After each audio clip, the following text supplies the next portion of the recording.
il y avait 2 alliances et puis un tout seul. C'est très bien, très bien.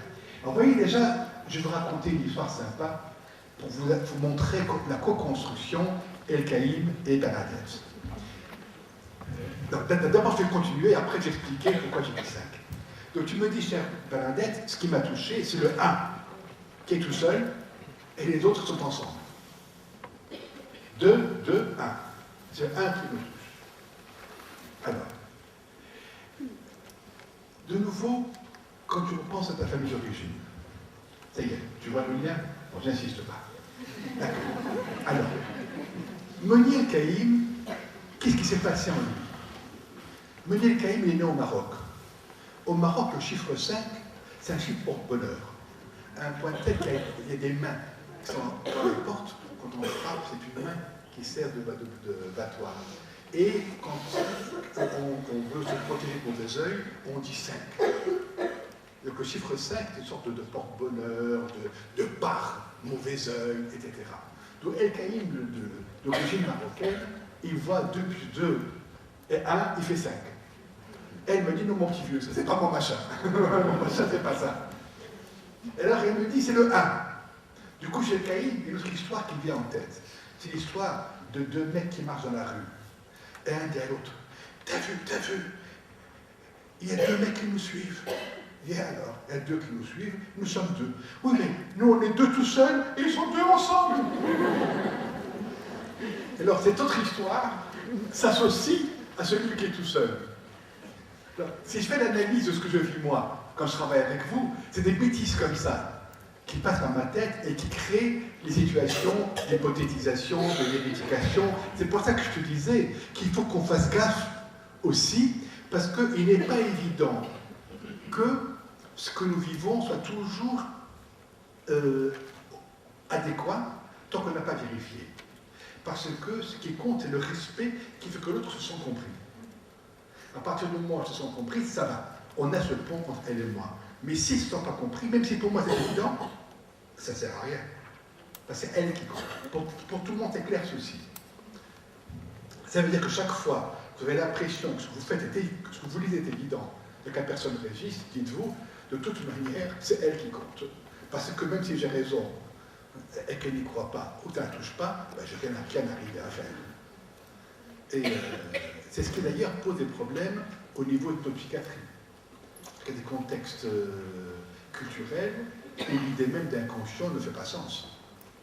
Et en mode de traduire ça en d'autres termes, les gens ne comprennent pas ce que vous racontez. Et il y a tout travail à faire de traduction que les gens peuvent être touchés. J'ai travaillé, par exemple, une histoire qui va vous intéresser et que Jacques connaît bien. C'est mon premier patient dans le sud du Bronx, mon premier patient. J'étais directeur d'un centre de santé mentale et le sud du Bronx, c'est un quartier de New York avec beaucoup de portoricains. Un mec arrive, je lui dis que puis-je faire pour vous?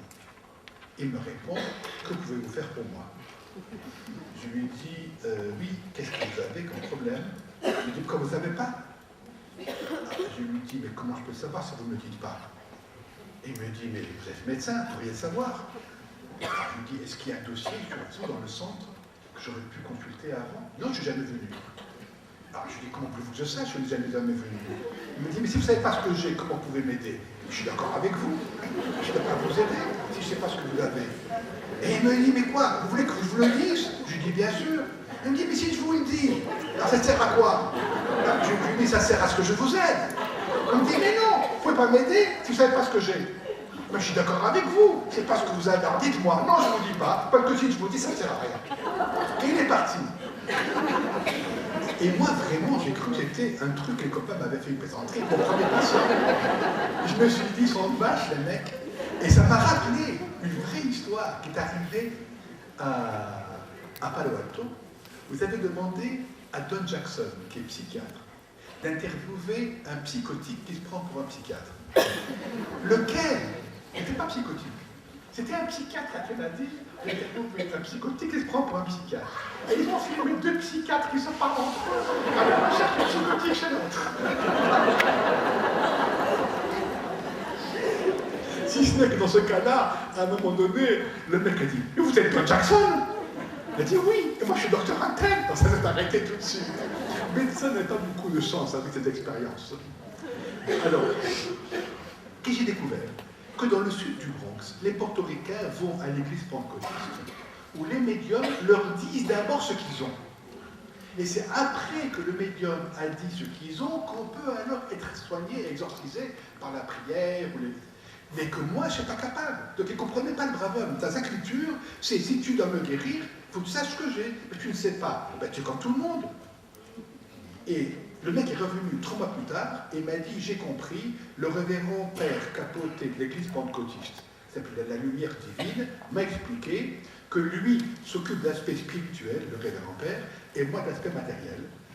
Et que donc, moi, il venait me voir pour les médicaments, parce que le révérend père capoté lui expliqué que moi je ne suis pas capable, ça parce que les gens font. Ça marchait très bien pour lui. Parce qu'alors, le révérend père capoté fait le travail spirituel, et le caïn, les médicaments, ça va bien. Mais il a fallu qu'on lui redécrive autrement les choses pour qu'il ne parle. Autrement, il n'avait rien à dire. J'étais un incompétent. Ah, mais voilà, si ce les médicaments ont le droit à pas savoir, alors on leur dit.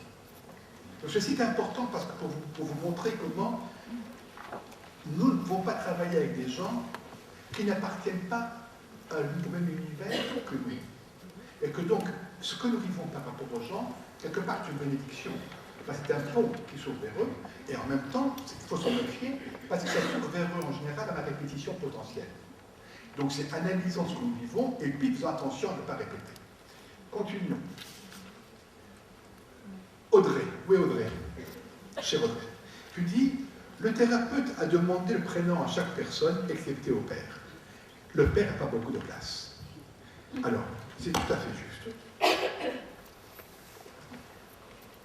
Comme toujours, mais chacun a dit un truc juste. Il n'y a pas un truc qui a été dit où on se dit que les gens rêvaient en regardant. Mais qu'est-ce qui fait qu'à chaque fois, chère femme, tu vois le lien ou pas? Oui? Très bien, donc j'insiste pas.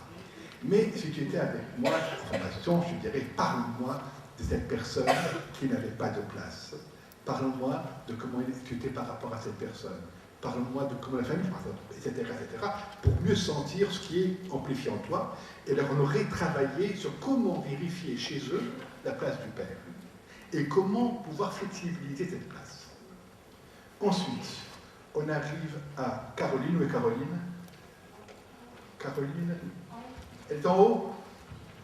Voilà, c'est Caroline. Je vois une gentille, jolie femme blonde. Caroline, tu dis, la mère...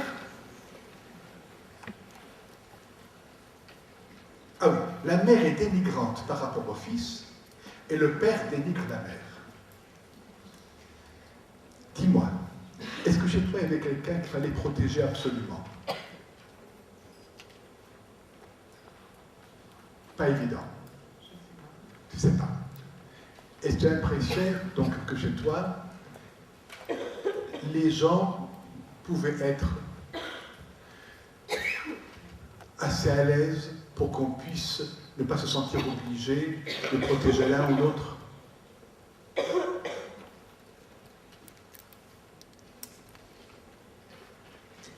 Et chez toi, il n'y avait jamais aucun dénigrement.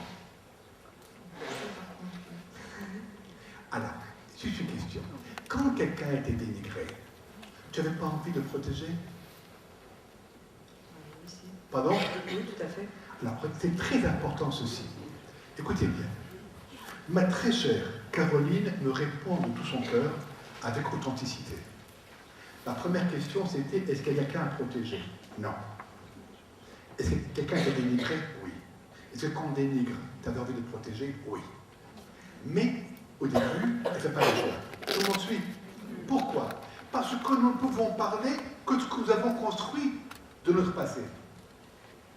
Et que, quelquefois, dans l'exploration, quand on fait des hypothèses, on a quelquefois besoin de reposer la question différemment, et le lien se fait qui n'était pas fait d'origine.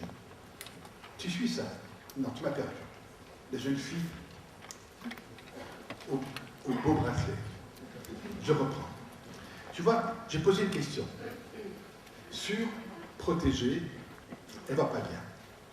Je dénigrais, elle va tout de suite. Mais quand je repose la question alors sur est-ce qu'elle se sentait protectrice par rapport à la personne dénigrée? Oui. Mais ça ne venait pas tout de suite. C'est aussi un des problèmes de l'exploration avec nos patients. c'est que nos patients ne peuvent nous dire que ce qu'ils ont construit de leur histoire. Et que donc, avant de se dire « mon exploration ne mène nulle part », tentons de poser des questions sur le côté pour vérifier. Et fréquemment, la personne va vous dire « ah oui, le lien, je n'avais pas fait ». Quelquefois d'ailleurs, ça arrive à un truc intéressant. Je vais te raconter une chose, Caroline. Tu vois, quelquefois, il m'arrive d'avoir une étudiante ou un étudiant qui est bloqué sur un truc. Et quand on pose des questions par rapport au passé, je trouve rien. Alors, je vais te donner un tuyau que tu peux utiliser, qui est très riche. Quand l'étudiant ou l'étudiante est bloqué dans une situation thérapeutique, et que tu demandes une question sur le passé, et qu'il ne voit pas le lien, imagine ceci. Dis-lui, imagine que nous sommes dans une machine à remonter le temps. Et qu'on va remonter le temps dans le passé. À quel âge veux-tu remonter? Et il te dit l'âge. Tu montes dans la machine avec toi, tu fais brrrr. Où sommes-nous? Il te dit, vous êtes. Vous sortez de la machine, vous êtes invisible. Tu demandes qu'est-ce qu'il voit. Et quasi toujours, il va te décrire quelque chose, qui va t'expliquer ce qui s'est passé, qui l'a touché. C'est que